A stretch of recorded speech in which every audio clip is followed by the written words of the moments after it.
right, so we're back again with another episode of the Grown and Greek podcast, and this one I'm super excited about. I'm excited about all of them, but this one is very special to me because I have the pleasure of speaking today with nationally syndicated radio diva, award-winning journalist, motivational speaker, adoption advocate, and member of Delta Sigma Theta Sorority Incorporated, Madame Jasmine Sanders. Hi, hi, hi, Hello. hi. How are you? I'm doing great. I'm doing great. I'm so Thank happy you. to have you on the podcast. I am so humbled and honored to be here. Thank you so much. Thank you so much for the incredible introduction, which I always never know what to do with because I feel like I'm just a girl from the South, from the country who out here. Grits, is that right? Grits. People still use Yes, grits. grits, baby, with sugar, not salt. Don't play. Oh, really? That's the Southern in me. Sorry. Not sorry. Sugar, not salt. Okay, we'll get into that later. But want to let everybody know, make sure that you are liking, sharing, subscribing to the podcast. And if you know anybody of the D9 that you think will be great on the podcast, please DM me at Grown and Greek Podcast on IG. But let's dive in. You good? I'm always ready and good. All right. Always. So I think the last time we talked, last time we saw each other, let me put it that way. Last time we saw each other was online during the pandemic. Yes. And it was on IG Live. And I was the DJ. And you were doing your thing and had some libations. And we turned up a little bit. We did. And it was a good old time. It was indeed. Nobody rocks a party like chocolate, baby. well, thank you. Thank you. Nobody rocks a party like Jasmine Sanders. Hey. So let's catch up. Like what you been doing? Look, we know the radio show, we'll talk about that, but what you been up to? What's been going on? You know what? I've been doing the same thing that everybody else has been doing, and that's been just trying to find my place in the world. You know what I mean? Like just trying to find a place to, call my own and, I guess as the grown folks say, do what they do, right? Okay. Because after the pandemic, I think people kind of reassess their lives. They reassess what they were doing and just trying to figure out what was working for them versus what wasn't. I'm no different. I did the exact same thing. I did get the opportunity, as many people did, to pause and say, am I really fulfilled in my life? Am I using all the gifts that I've been given? And if the answer is no, what is my plan to move forward? And so in post-COVID era, that's what I've been doing, just kind of investigating, really doing a lot of pontificating, if you will, about am I living my best life? Am I being my authentic self? And every day I have discovered something different, even though that's been, a couple of years ago. Every day I feel like I'm uncovering something new about myself. And if I love it, I nurture it. And if I don't, I work on it. And so that's pretty much what I've been doing. And it reveals itself in different ways. Writing, being creative. I'm a DIYer to my soul. I love building things. I love putting my hands in the dirt. So it's been a little bit of all of that mixed together. What was your biggest lesson that you learned during the pandemic? My biggest lesson is that life doesn't care who you are. It doesn't care how old you are. It doesn't care how healthy you are. When it's done with you, it's done. And so you have to make the decision that every day, and I know it sounds so cliche, but COVID, I think, showed us more than anything, the fragility of life. And are you really living the best possible life every single day, knowing that it is not promised? It's something that your grandmother told you a long time ago, and you was like, yeah, she old. That's how you talk when you get old. But then you realize it's so true. And COVID, when you think about the millions of people who didn't make it, I thought about how I was standing in line of a grocery store at 6 a.m. And I was like, wow, this is some real shit, like for real, for real. And so I learned to be grateful for every breath that I take, make the most of every minute that I have, and use everything in me that I was gifted with. Try to make the most of it. And so that's probably the biggest lesson that I took away. That's dope. and it's real because same on this side, but just realizing, like you said, that life is just so fleeting, and it can be gone in just a minute, and you want to leave memories that impact people. Oh, for No sure. doubt. I mean, you No start to doubt. wonder, have I really been walking through life being this selfish? And I think Hmm. being able to see things as they were happening on TV and to know people and to have loved people who didn't make it, it just Yeah. really made me reassess, not only what I was doing for myself, but being honest with myself. What have I been doing for other people?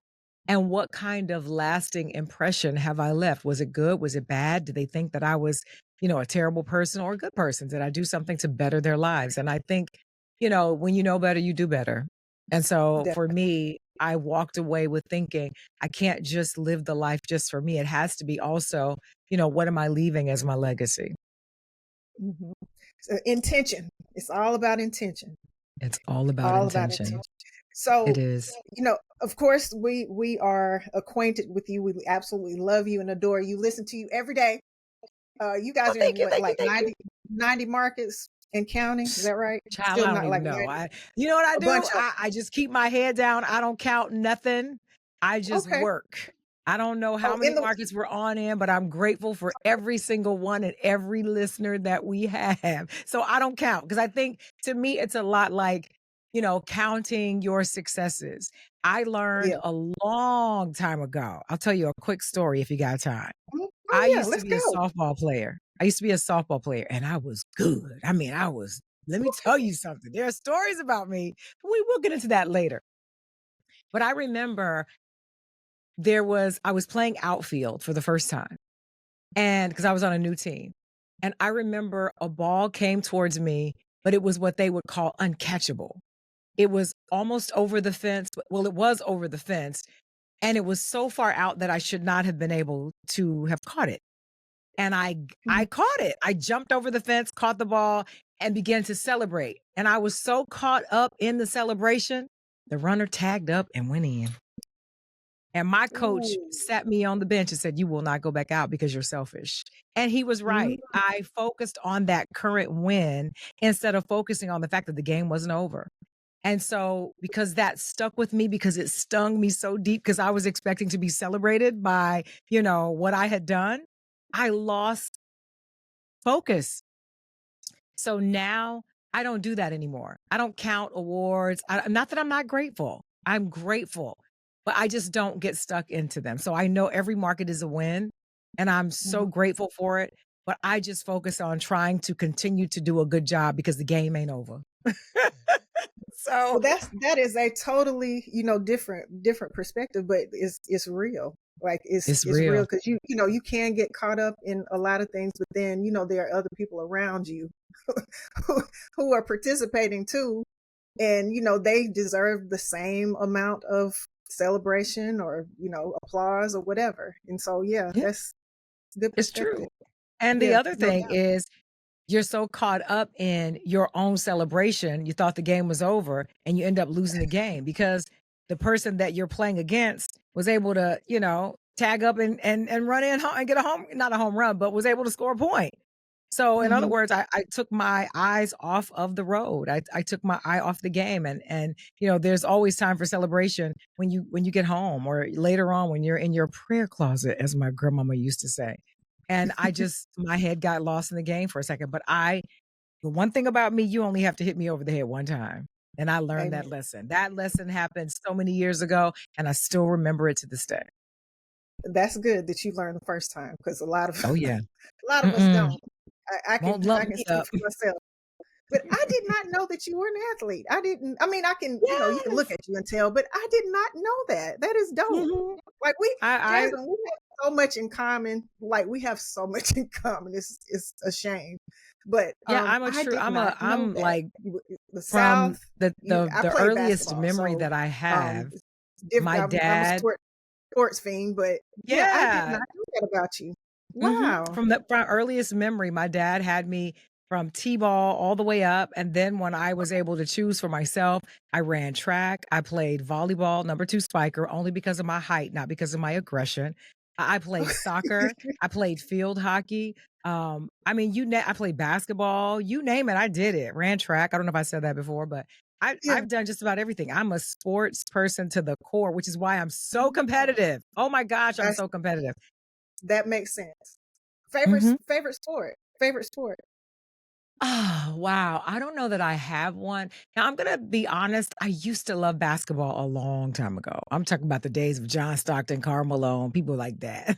But it was I because and the I'm with Admiral. you. It was because there was such a and I don't wanna sound like I'm pissing on anybody, but I felt like back then it wasn't necessarily a gentleman's game the way golf is, but I think the players had so much more respect for the coach and for the fact that it was a team sport and there wasn't as much individualism as there is now because you have all of these, sponsors and, there's so many other ways that players can make money off the court that it's really all about that just as much. So you try to do what you can to stand out. Whereas back then, it was the way I remember being raised. And that was, life is and games are team sports. And so you look out for your teammate, they look out for you. It's not about showboating or, being the glory hound. You shared in the wins and losses.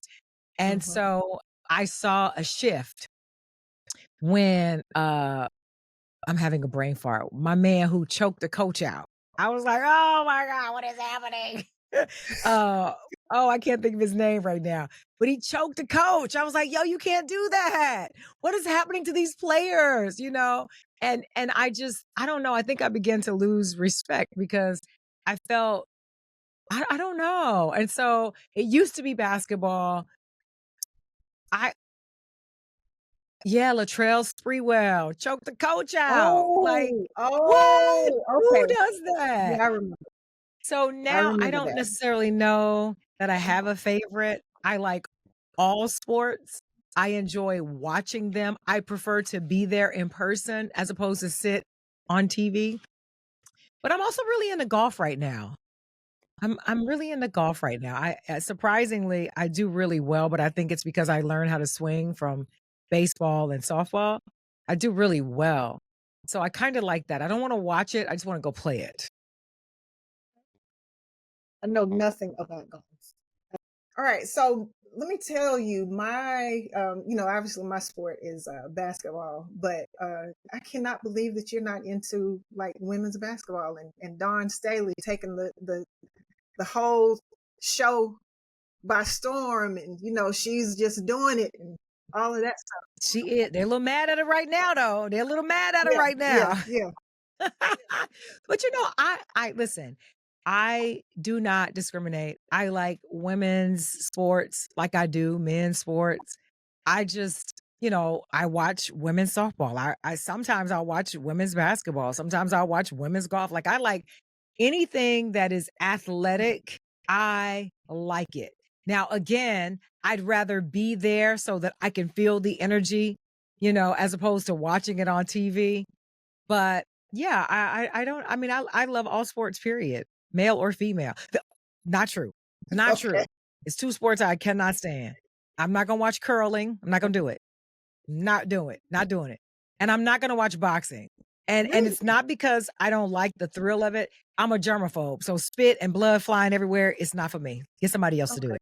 I can't I look think at it. I knew that about Too much you. for I me. think I knew that about you. Yeah, So I you don't were like talking it. And about then team sports, and you were ugh. talking about just how competitive and everything that you are. So we got to talk about you, and I'm sure one of the greatest teammates that you could ever have. You are the co-host of the DL Hughley Show, and so we gotta go Yes. back to that and talk about how did that even come about, Jasmine? Like how did you guys You know what? connect? And because it just seemed like so organic, and just you guys have the best like chemistry. I know that's so cliche when it comes to radio, but you really do. And you don't there are no egos with it. It doesn't seem like um he's the host and you're the co-host. It's so fluid. And so, I know there's a science behind, what you guys do, but how did the whole show and all that stuff come about? It's a funny Okay. story, okay? Like, when I got the call about it, I actually didn't get a call. I got a Facebook message, and it was from someone that I didn't know. And I was like, like what? And I thought it wasn't real. And so I reached out to someone to find out, someone that you know very well. And I was like, who are you? Do you know this person? It's like, call back. And so I put in a call to the guy, and he was like, yeah, we really want to do this show and your name keeps coming up. Would you be interested? And I was like, yeah. But then I thought about it. I was like, I don't even like this guy. Like, but when you're in radio, tell Wait a the truth, minute. shame the devil. I was like, I don't really like So this dude. sorry for that. I did. I was like, he don't even like black women. Why would I want to do that? And to be fair, I had a career of my own. Now, was it as successful as what I'm doing now? No, but I loved it. I love what I did. I thought I was really good at it. And I was always headstrong about it. But when you're in this field, everyone wants to be syndicated. That's where you want to go, because that's like the golden goose. It's like if you could just get that, or you can get into ownership, which of course that's nobody's really talking about that anymore. But at the time that I was in, deep, it was really about the goal was syndication. If you could get syndication, you have won. And so I was looking at that more than I was who I'd be working with. And so I was like, well, maybe if I just, I don't know. And they were like, well, read this book and see what you think. And I was like, I don't know that there's anything that can change my views about this guy. So I read the book, and then they were like, we want you to fly out to meet him. And I was like, okay. So I flew here to LA, and it was the day of the Trayvon Martin verdict. And I was in a mood. Okay. I was in a terrible mood, but I was on time. I get to the restaurant. We were meeting at this place called Mastro's in Beverly Hills, and he's late. Now, one thing about me, I am not egotistical. I'm not arrogant, but I am confident, and I believe that everyone should be respectful of my time in the way that I am of theirs. So I was a little perturbed that he was late. 10 minutes, 15, 20. I was like, yo, you know what? Excuse me, bartender, champagne, please. Because I was grateful that I'd even gotten the call. So to me, it was a win to just have been flown out to LA to been considered for this position. I've already won. Bring me some champagne, bring me some dessert, and I'm gonna catch a flight and go back home. About 10 minutes into me drinking my champagne, he walks in. And the first thing I say, without question or hesitation, is, you're late. And he said, you must be Jasmine. I said, I am. And again, you're late. And then he broke the ice by saying, did you see the verdict on Trayvon Martin? And it was like this instant chemistry of, we both had this soft spot and just moment of humanness about a young Black kid who could have been my son, his son, our brother, our neighbor. And it just kind of broke the ice, and we began to talk about that. And then, we started talking about the show, and he was like, I really didn't want you. I wanted somebody else. Wow. And because I have never been somebody's leftovers, I was like, well, excuse me real quick. You don't have to have me. Whoever you want, go after them. It's your show. It will bear your name. And if it wins or loses, your name will be attached. So you have to go at this like you really want it. Put the team together that you really want. And if I'm not a part of that, I'm cool. I'll go back to New York, go back to my job. All is well, but let me leave you with this. And so I began to kind of give him advice. And he was like, you know what? I think you might be the one. I said, no, sir. No, no, no, no, no. I don't want to be your second option. I don't want that. I wish you well. Thank you so much. It's been a wonderful conversation. I left, and I said, you don't have to promise me anything. And I told him to his face, I said, I wasn't really quite sure if this would work anyway, because I don't think you like Black women, because the way you talk about them and the way you talk to them, we fight all the time. And, he was like, that's not true. That's not true. I was like, I'm telling you, I think it is. So we left on a really sour note. And maybe 3 days later, maybe 4, I got a call that he wanted to meet with me again. in Dallas. I sat down to breakfast with him and he was like, I told you you'd see me again. He said, but I need to ask you something. I need to know that you'll give me permission to be exactly who I am. And I said, I will give you that as long as you give me permission to be exactly who I am. And we both had our, he was like, I'm a comedian. I'm going to tell jokes. Sometimes they're going to hurt your feelings. Sometimes you might think they crossed the line. I need you to not basically lose your shit over it. And I said, I'm a highly opinionated woman. I'm not going to laugh at everything that you say. I'm not the giggle co-host. It's not what I do.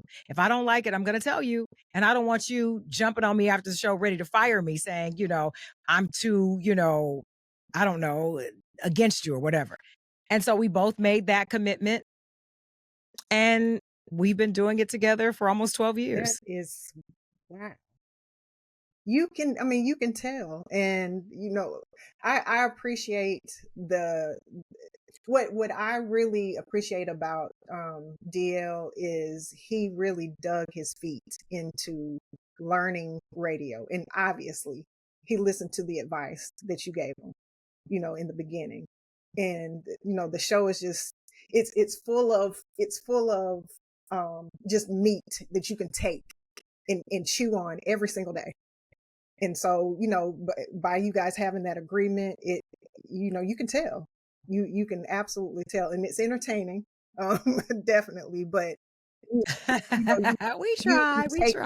But it's not without the people around us who help make it better. There were a lot of people who were very instrumental in kind of crafting DL to be who he is. It took a lot of people who crossed his paths, who guided him. Because, he was great in the world of comedy. And not to say that he's not great in radio, he is. But you got to think, comedy, nobody stops you. You just get up on stage and you just go for 2 hours. Radio is different. You have to pace yourself. You have to, give people appetizer size nuggets. And then you get to a little entree and you can't even give them all the entree. You have to give it to them in like spoonfuls. And it took people around him that he would meet, people that I introduced him to that I knew would help him. Sometimes it's better hearing it from someone else. And then I also credit the producers and, the people behind the scenes, the engineer and the people who do the edits and stuff. It takes a whole team, going back to, the sports conversation. It takes a whole team. It's not just us. It's other people who help us be great. So behind every Black man, behind every man, is a Black woman who's doing her thing and holding it down. Not behind, beside. That's true. Beside. So now you guys don't stand behind nobody. Now you guys are walking the whole Greek life walk together. You're a Delta, he's an Omega, and so how is that? Like, did he tell you about it? Did how did that even feel? And after he crossed the burning sands and all that good stuff. Well, I'll tell you this. Yes, I knew. Because early on when we were working together, I don't know how he found out I was a Delta. I don't know if I said it or if somebody else said it to him. And he, we were having lunch and he just kind of said, I really wanted to be a Q. And I was like, what? You want to be a Q? He was like, what's so funny about that? I was like, I don't know. You don't really, maybe you take me as a Q. I thought maybe a Sigma. I don't know. And, I laughed about it because I thought he was kidding. And so, I don't know, months later, I don't know if I embarrassed him, but months later, he brought it up again. He was like, yeah, I'm really serious. Like, I'm really thinking about it. And I was like, wow. I said, well, maybe you could do grad chapter or maybe you could, I don't know. Cause at that time, when you, like I pledged I pledged fall 86. Like I'm old school. Did you? So I didn't even think about, I pledged fall 86, baby. Right here. So I really wasn't in tune to, honorary or how they can bring you in at different, I just didn't know. And so in my mind, because we joke on each other. I was like, well, yo, you got to go to school and you don't even like college. Like, how you going to do it? He's like, that's not funny. And then one day he came to me and he said, could you write a letter? Could you help me? And I said, well, I don't know if I can help you because I'm not a Q, but I'll try. What do you need from me? And so we began to talk about it. And The next thing I knew, he was calling me saying, I need a Bible. And I knew something is up. If D.L. Hughley is asking me for a Bible, is it the end times? Like, where are we? And I was like, what you need a Bible for? He's like, don't be asking me no crazy questions. So I gave him a Bible, which is so funny because later on, I realized it was a Bible that was in Spanish because it was my daddy's Bible. I'm not even going to get into that. So I didn't know it was a Spanish Bible. So he couldn't have read anything out of it anyway. wow. So then he came back and he was like, I think I'm a Q. I was like, what? And I was so excited for him. And more than anything, when I was in college and even now, when the Qs come out, they play an Atomic Dog. So when he told me his line brother, his sans was George Clinton, No. what? When I tell you the universe, the stars, everything would have to be an ultimate alignment for that to happen. So his sans are like George Clinton, Anthony Anderson, and I can't remember the other. It's only 4 of them, I think. And I was like, you pledge with George Clinton? Like, that's your sans? That's your line? Atomic Dog? Oh my God, how lucky are you? Oh, So I ended up getting him a paddle and I was just so happy for him because I knew he really wanted it so bad. Like he really wanted it. So I was so happy for him. That's like unbelievable. You're right. You couldn't have written that story any better. So 86, you became a Delta 86. diva, and talk about that. Like you Illustrious. pledged 86. Where were you initiated? What was your line name? What number were you? Wow. Let's talk about it. So I pledged fall 86, Iota Tau chapter, Middle Tennessee State University. And because I went to Middle Tennessee State, the ratio of Black to white was very small. So unlike our sister college, so to speak, Tennessee State University, which people always get confused with MTSU, it was a historically Black college. So they were crossing lines of like 99 and 66 and 116. We are a line of 8 girls, my sisters, and we are the late 8 candy girls. And we are late because of our number 1, who was always late. And we are candy girls because I always got caught with candy. So 8 candy girls. I'm number 6, Reese's, because, brown on the outside, but full of ish in the middle, because I always had a story. I could talk my way out of anything. So they said I was Reese's. So that's my line name. We just celebrated our anniversary maybe a year ago, 2 years. Yeah, last year, I think. And my girls came to Los Angeles. I threw a big party here for them, a weekend of activities, and we culminated with a pool party in my backyard. That's awesome. So we have that in common too. It was 8 on my line. I was the 5. That's crazy. Oh, we're yes, close. we are. So Delta is still like ever present in your life. Your line sisters are still, you guys still get together. How? Well, go ahead. Let me tell you this though, because I think this is important to say, especially considering, the podcast is about being Greek, about being grown, all those things. For me, after I graduated, because of and I'm not going to say because of the line of work I chose to go into, because I think, once you get out of college, we're all doing the same thing. We're fighting to survive. Some people have student loans, some people have families to take care of. I was a young mother, so my thing was I wanted to be successful. It was the only thing that I could see. Not that I couldn't see Delta anymore. Delta was still present, but it just wasn't in the forefront for me, because I knew to be good, to win, that competitive drive, I had to have that kind of Kobe kind of discipline. And it required all of my time. And you know what it's like in radio. You could be in this market, that market, you could be working in this station and they'll come in and say, we've decided to go a different format. And now you're out of a job. So you may have to move to Tupelo, Mississippi to get another gig. So for me, it was all about movement. So for many years, my line sisters had no idea where I was. They didn't know what I was doing because I was out here trying to win. I was out here trying to be syndicated, And so I missed a lot of years. And it wasn't until we got together on a Zoom call, I think, and began to talk about, they wanted to get together to see me because it had been a really long time. And I was like, I got to do better. I think there is the ability to live your life, to take care of family, to pay bills. We all got those. And still be able to hold the hands of those who walk the burning sands with you. And so I had been really struggling to do that, but I've gotten much better at it. So now we have a thread that we check in weekly. Every time it's someone's birthday, we do a Zoom call, and I feel fuller in doing that because I know these girls share experiences with me that nobody Yep. else does. And so it's important now I'm happy that I've reconnected with them and kind of relit that fire of us being Well, sisters. I'm so glad because, similarly, I kind of lost touch over the years and everything, but now on this side of it, being grown and, being able to share resources and, just so many things that, um, were impressionable for me to even want to be Greek. I can give that back Mm. now.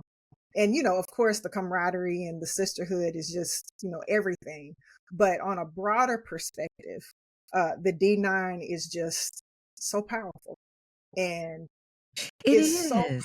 It powerful. And is. it's something that, a lot of, everybody doesn't get a chance to experience and realizing that and the role that you play in shaping culture, economic impact, so many things is just, it's great. And, we, You know mhm, what? I want to add something to that because it took me growing, um, not only in being grown, but also in being Greek to respect and realize the importance of crossing Greek letters. Like some of my best friends now, like one of my dearest friends is an AKA. Now, when I was in college, that would have been unheard of. Like you just, again, we're talking about the 80s and 90s. Like we were like, no, we just love the Deltas. I mean, I respect the AKAs, but it's my girls are the Deltas. That's all we hang with. But as you mhm. grow, you understand how much more powerful you are when you hold hands and you connect and the resources that you talked about that you're able to share and just the fact that there's strength in numbers. And so now I don't have that same attitude I did when I was younger. And I think that's the thing I also appreciate the most about having time to have gone away and grown. It's very similar to leaving my house when I was a kid and going off to college and learning on my own, absent the ever presence of my Mhm. parents. I think it's the same for me, at least in Greek life, having pledged and then able to get out into the world and live a little bit and then reconnecting with my sisters and being able to share that experience and then understanding the importance of sharing it with other members who are a part of the Divine Nine, but may not hold the same Greek letters that I do. And so when I look at what we were able to do with Kamala, right? She's an AKA, but we were Mhm. right there, charging the calls, all of that. And when I look at that, when I look at Hakeem Jeffries, when I look at what we're able to do politically in galvanizing, and I look back to our founders and how all of this even began, and I really think, wow, like we kept a lot of Mhm. that and we're utilizing it even now, even though obviously when I was younger, I was so petty. I was so silly. But I think we all are to a certain extent. But I'm so glad that we're now stepping into a new era of Mhm. Greekdom, if you will, in terms of understanding the power that we have, understanding the importance of showing solidarity, and just recognizing the achievements along the way. I think that's Oh, so no important. doubt. Absolutely. And you're right about, just the hands that we can hold, and we're never alone. Never. We're never alone. And it doesn't matter the colors, doesn't matter the letters. We're all in it and in the fight for what's best. So let me ask you a question. You talked about your line sisters, and you gained some sisters, but did you grow up that way? Because your story is one that I'm sure that you've shared it a bunch of times, but I really have not heard you talk about your upbringing and being in foster care and being adopted, and now you have this great platform about adoption and being an advocate. But how was your upbringing and that part of your life? Well, it was it was Okay. interesting. I it was great.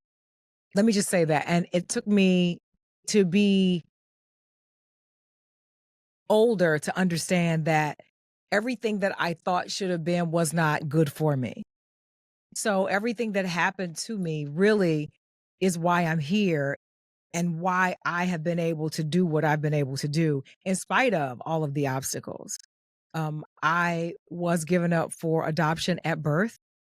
My mother relinquished all rights to me right away. And I immediately went into I back then they just said orphanage, and that's what's written on all of my documentation.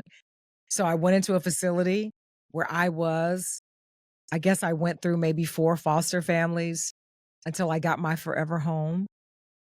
I think the first year I was in an orphanage though until they could place me. And then I went to all of these different families until someone said, "Hey, we'll keep this girl." I don't know how it happened, but it really shaped the way that I relate in relationships, be it friendship, be it romantic, be it business. Um, I am skittish, and I'm sure it's because of, typically when you are born, the first thing that they do is place you on the chest of the mother that you've heard her heartbeat for 9 months.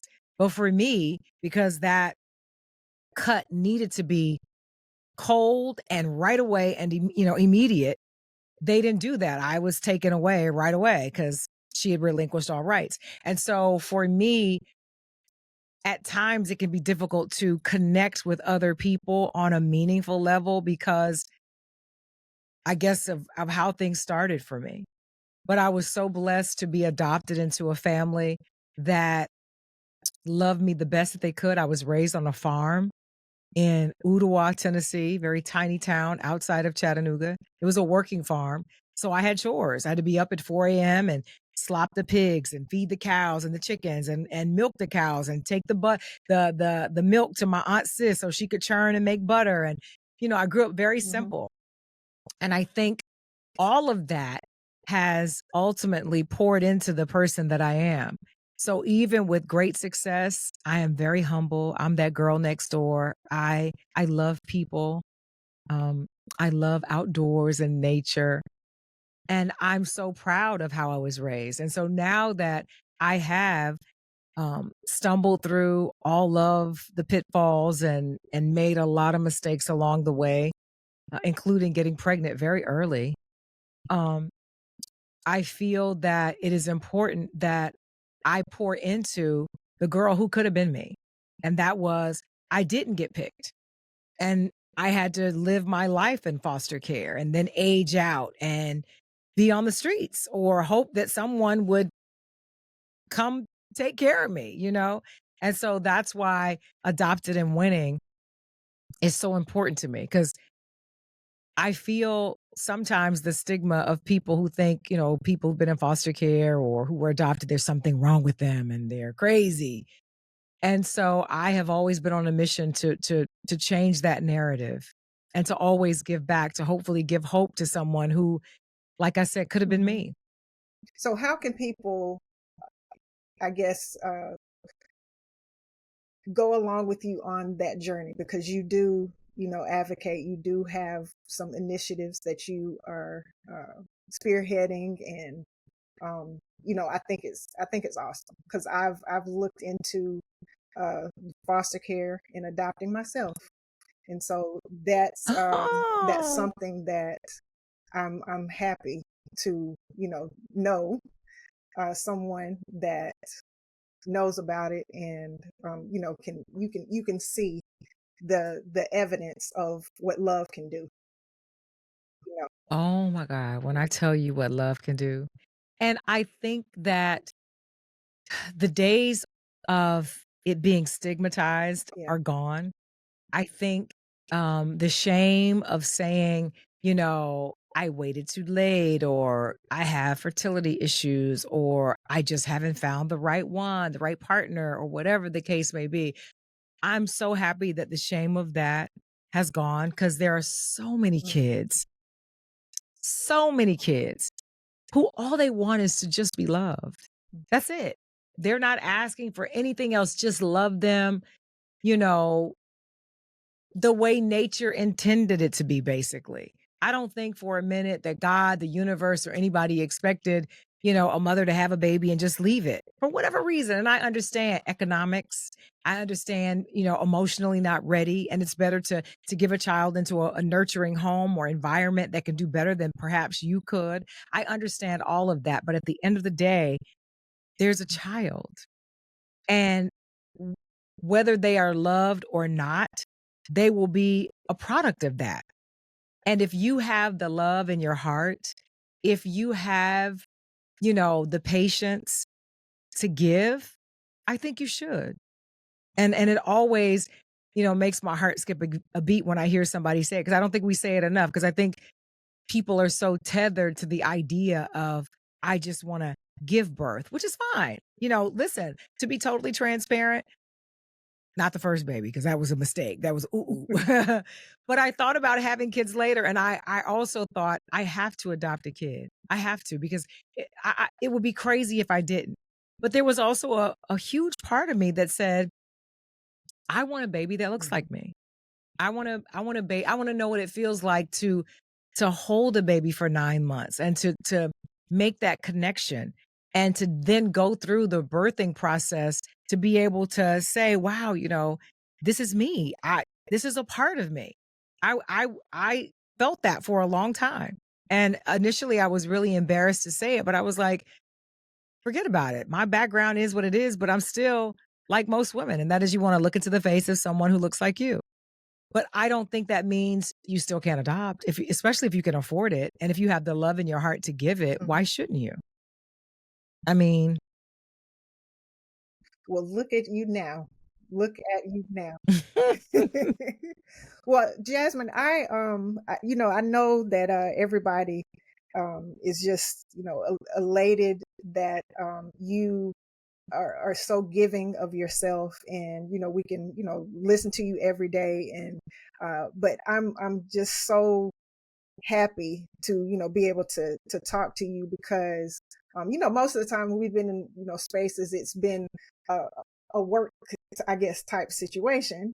And so to hear your story, and to be in a setting where we're just talking as homegirls or whatever, it's been awesome to do that. It's been really awesome to do that. But I got a question for you. uh-oh, that No, sounded loaded. well, it's not. But I do have a loaded question for you. But this one, I do not. Your skin is immaculate, like absolutely immaculate. What is your skin regimen? Like, what is your skin regimen? Well, first of all, thank you so much. I appreciate that. This is the skin of a 57-year-old, about to be Wow, 58. Jasmine. Um, I truly believe in two things. Well, really three. Three things for sure. The first and very most important is sunscreen. Now, I know Black folks say, we don't need it, we got melanin. It's true.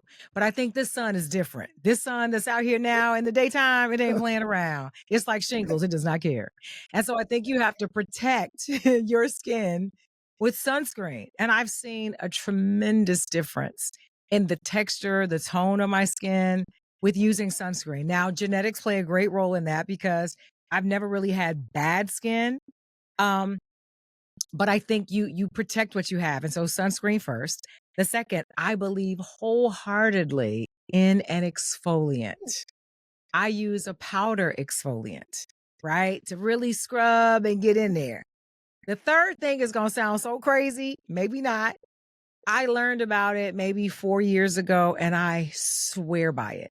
And that is I sleep in castor oil. Like Really? just slather me up like a turkey. And when I tell you, they say it is the only oil that can penetrate as deeply through all of the layers of dermis more than any other oil.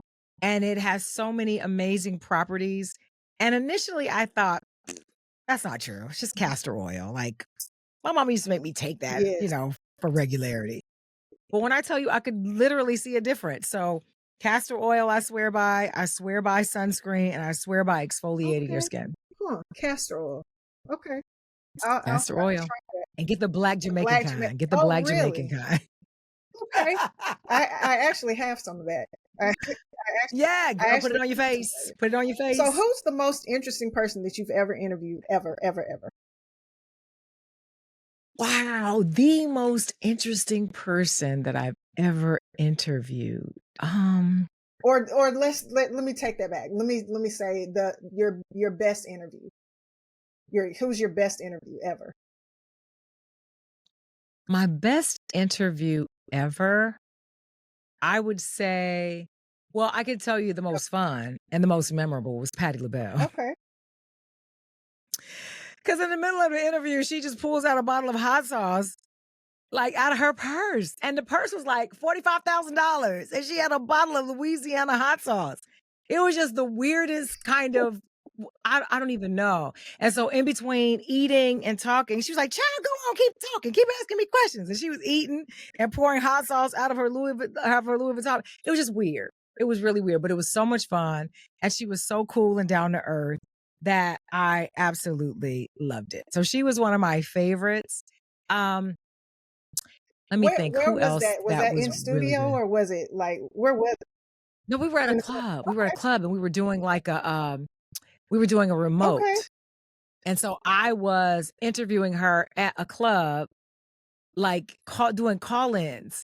And I'm trying to wrangle her in. And she's like, girl, I mean my chicken. It was just like you couldn't make it up. And she was like, pass me my purse. I'm like, honey, I'm trying to ask you questions. And she was treating me like, like I was just a kid. It was just crazy. I was like, I'm a grown woman. Like, I'll pass you your hot sauce. Can I have a bite? Like, it was weird, but it was so cool and so much fun. I would say that was probably the most memorable and the most fun. Aretha Franklin was kind of the same thing though, but hers was her French dressing. It was just weird. She was smoking a cigarette. It was just crazy. Smoked? Aretha smoked. Different. What?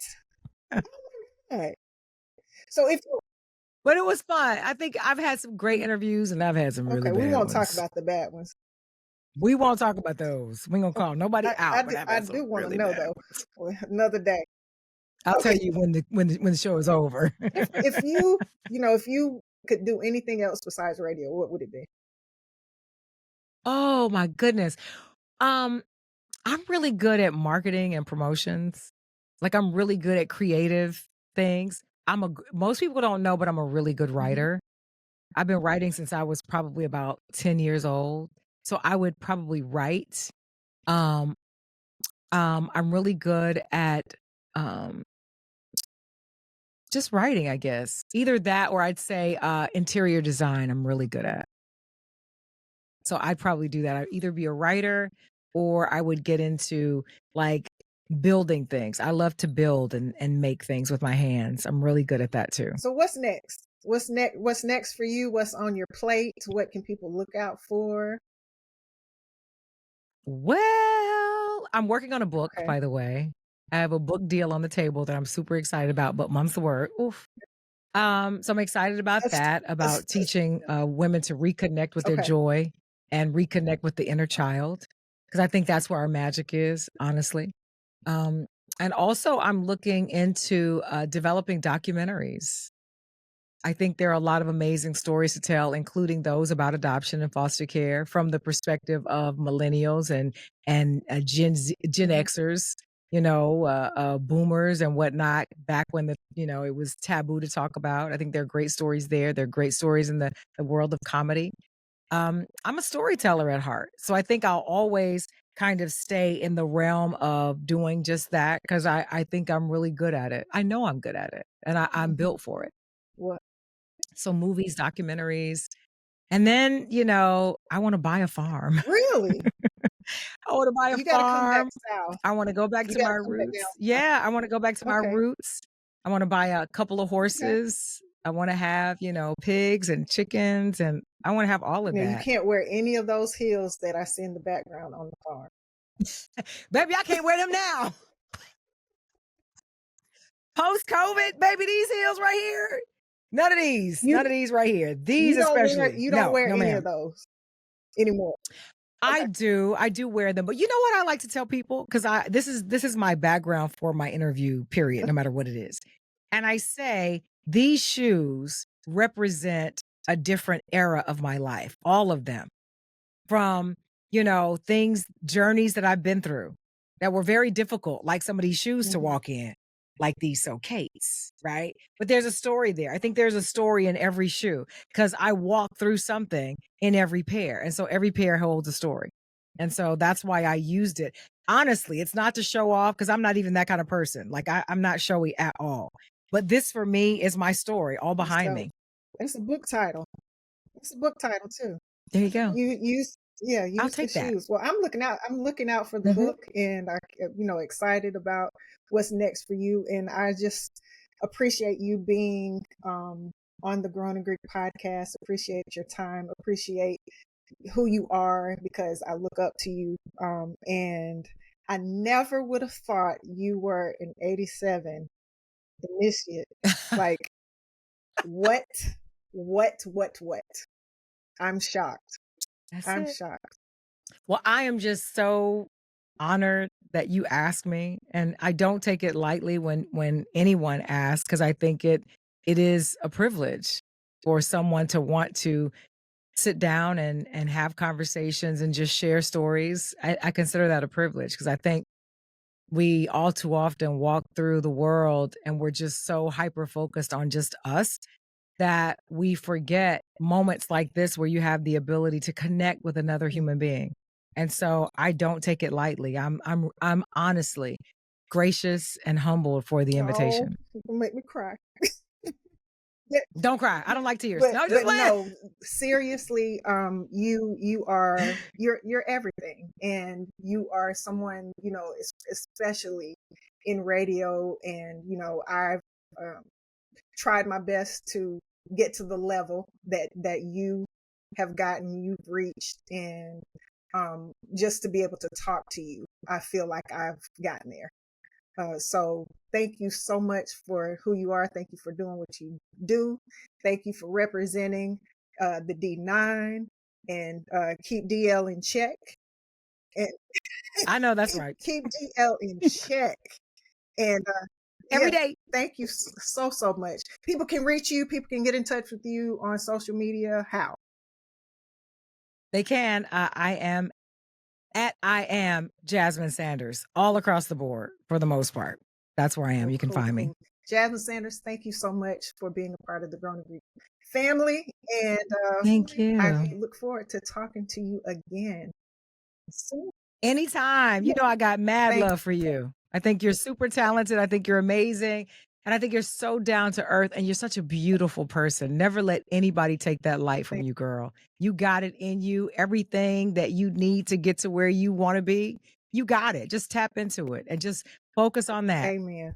Well, thank you guys so much for tuning in to another Thank episode you. of the Grown and Greek podcast. Of course, make sure you hit that subscribe button, you like, share, comment, and share this episode because Jasmine Sanders was on.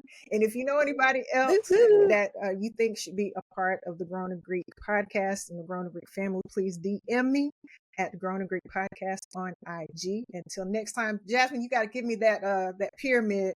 We got to get a screenshot. Yes. Thank you so much.